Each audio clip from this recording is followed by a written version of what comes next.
interesting experiment is to actually take a sequence of shots, maybe less than a minute, and analyze how many people were involved in the making of that sequence.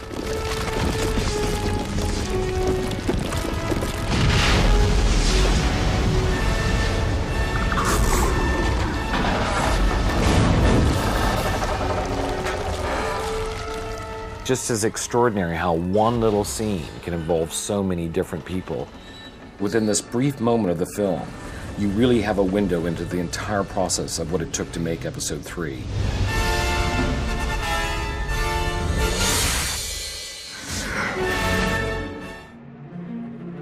The sound crew has to make sure that the sound on the set is captured correctly and perfectly. Scene 158 in particular has no dialogue. Nevertheless, we need some sort of guide track to ensure that we can hear all the grunts which the actors will need to re-record during post-production. As our sound recordist on episode 3, that's really the job of Salty Brincat and his boom operators Rod Condor and Nicole Miller. You get used to it after a while. I think your arms become to a point where they're, you know, they become numb. You start resting on your head. We get challenges with effects of wind, etc., that actually pull us up. That's a difficulty when they want the costumes to blow in the air and the hair to move. Well, then we're sort of caught with trying to obviously just get a guide track on that in that situation.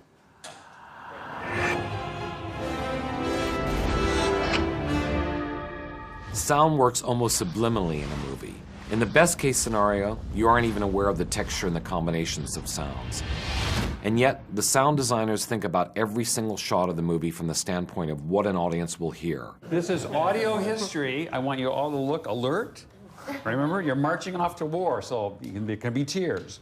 You know, Star Wars is always demanding in terms of orchestrating sound and orchestrating sound effects and dialogue with music.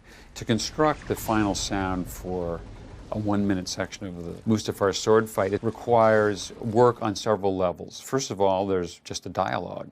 You have quite a few sword fight vocalizations in this movie, so I don't know if it's better for you to hit those at the end of our session. One of my main responsibilities on the film is going and supervising all the dialogue, like the re-recording of the actors in the studio. What do you think? I mean, we could stand to have some more breaths around that, just because it's got to match into your close-up.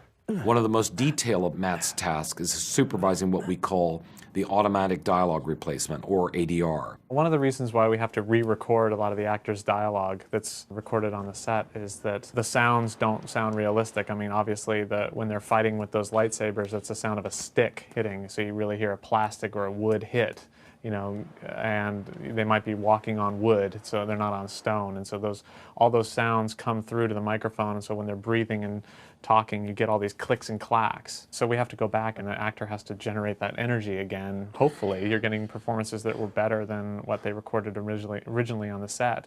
1,600 grunts and groans. Or why don't we just stand here and you can slap me silly and then you can just fit it in where you need to.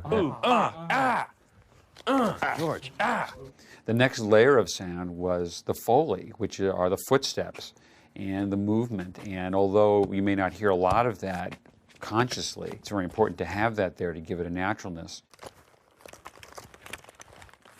There was the full-time Foley artist on this film, and then there were 2 other walkers.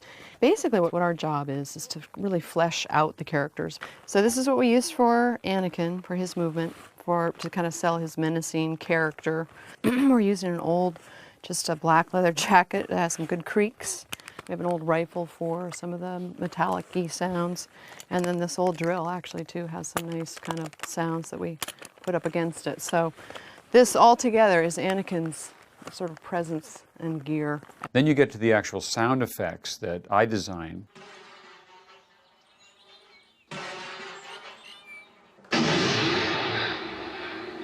In addition to being one of our editors, Ben Burt designs both the overall sound experience and also specifically the environmental sounds. The swords really don't make sound. There's really no lava. All of that has to be given weight and credibility with the sounds. Let's look at the sequence now in terms of what's really there in terms of sound effects. Throughout this entire fight, there's an erupting volcano. So there's a roar in the back, and that roar is composed of wind. thunder that's been recorded at other times. And then there's the bubbling of all the lava. So we noticed in the lava flow in Mustafar that there's these popping bursts of lava in the flowing river of lava. So I wanted to take some explosions. Actually, there are sounds of artillery mortars firing. I'm going to mix that with a little bit of liquid water sound and blend the two together, and then we'll have a new effect which we can ship downstairs and begin to cut it in really quickly. And these liquid effects were produced here at Skywalker Ranch by putting a shovel into the mud and squeezing it and rotating it to make various bursts of mud fly in the air. And now I'm going to take those sounds and put them on a keyboard so I can play them. So there's really an array of different notes being played, all of them in the realm of continuous explosions, but with some character to them. All the sound design elements are layered together in preparation for the final mix. Tom Myers works with Ben Burtt on this monumental task. This takes months and months of work. As the effects editor and the effects mixer, what I'm doing is cutting the sound effects and mixing as I go.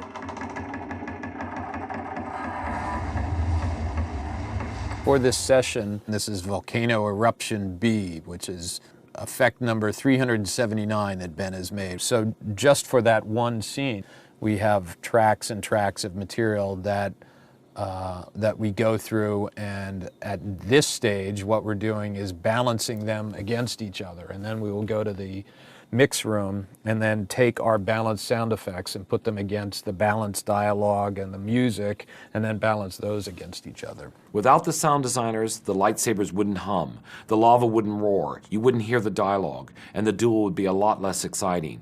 So their job is so incredibly important to the overall movie. The sound effects need to play up the reality of lots of things. It's important in the film that if something happens, there's an appropriate sound associated with it. But also the music is the element which is abstract and can go right to the heart. With dialogue, sound effects, and all the music completed, it's the sound mixer's job to make sense of all of it. To find just the right balance so that a scene can have the maximum dramatic impact. There's, probably 200 tracks worth of material, and those are all played together through the speakers in the theater, and you make a judgment as to how the audience will hear this, and you make adjustments. No, I like the lava flow. That works. I like that part. Once he jumps off, I think we could bring the effects down just a bit, and then it's even when that thing finally hits off screen, we can bring that down too. The idea by doing it in Pro Tools this time around is that we don't pre-mix anything. At any moment in the final mix, every sound that was recorded, the individual file, is available to us.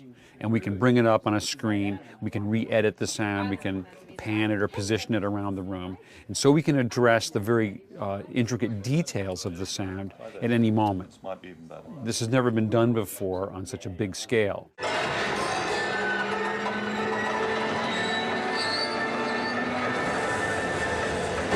It would be good if we could bring that up just a bit. It's awfully hard. It's George. hard. I think it's about as much Hard as you to can take go it. with it. It's not a I heavy know. vamp It's thin and weak. like me. The music team hears the trumpets and the piccolos and the drums, and the sound effects team just hears the explosions and the swords. Everybody has a viewpoint, and sound is a very subjective experience. There were times when someone wasn't happy, or it usually boils down to sound effects versus music, and that means Kenny Womberg versus Ben Burtt. You happy, Kenny? Not really. Not really. No, Why? it's noisy. Noisy. Oh, I just think the music could live a little bit more than it does. I mean, it just gets wiped out. Too noisy? Yeah, for my taste. We've done that for 30 years. We've had our little sparring matches back and forth at the mix. The music is kind of a thread to that whole montage of cutting back and forth. Right. And it just gets lost. Well, let's try lowering everything a little bit. George, Ben, Matt, and Kenny work with the mixers to make every single sound element pull you into Anakin and Obi-Wan's world as they fight this amazing duel. Yeah, that was better. That was good. The music sounds good now. Yeah, it sure does. Are you happy, Kenny? Yes, I'm smiling. Really? Is that what that is? Now he's. All right. Well, sounds great. Sounds great.